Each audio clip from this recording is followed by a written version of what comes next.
Welcome to Tips from the Top with me, Jo Parry. Today, I've come to Shap Down Church of England Primary School in Cumbria. This is one of the top performing primary schools in the county. In this video, Lois Whitaker, head teacher, shares her top tips for effective question and answer sessions. I think more and more nowadays you're having to present things to different bodies of people, your staff, parents, etc.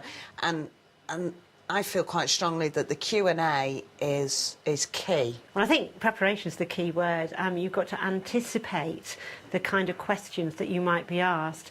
And one way of doing that is to put yourself in the place of the audience, look through the material carefully, and then prepare some answers as well. Do you have an idea in your...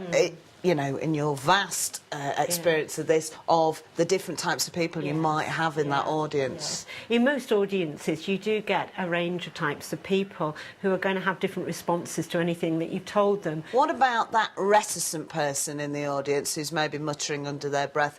What's your view on how you would deal with them? If there are some people there that are maybe muttering under their breath, in a way I might ask the question for them. And so I might say, I can see some of you are looking rather worried.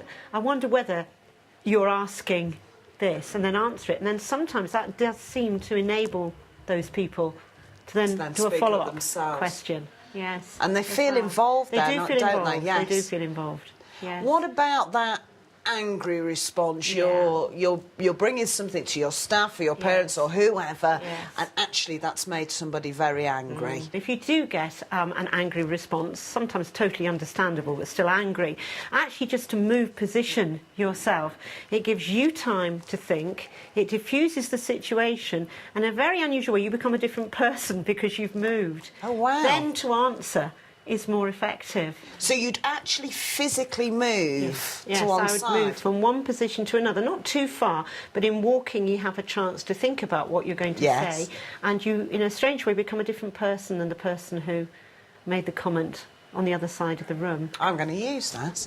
Now, what about the sort of put down, that flippant comment that there's no positivity about, there's no response to? How do you deal with those ones? Again, a little bit of body of language works there. First of all, you thank them for the comment, which slightly disarms the whole situation. Yes. Then you can actually do something with your hands. You can bring your hands together as though you're gathering in their comment, and then very subtly just put them out like that, and the audience subconsciously realise you've thrown their comment away. Wow, these are fantastic. Lois, some fantastic tips and some I'm really going to take away with me, so thank you very much. Thank you.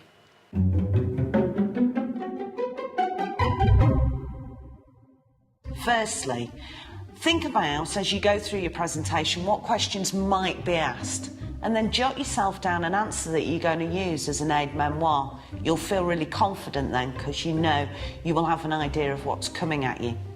Secondly, think of your audience. If you know your audience and you know what people's interests or frustrations are, you probably can gauge what sort of questions are going to come up from your presentation. Have that in mind, don't ignore that. That knowledge is real gold. You can make some really good responses if you've got an idea of what questions are going to be asked.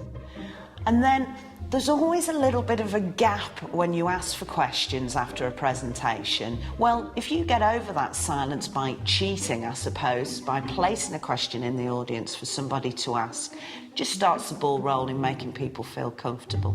And that rounds off your presentation beautifully.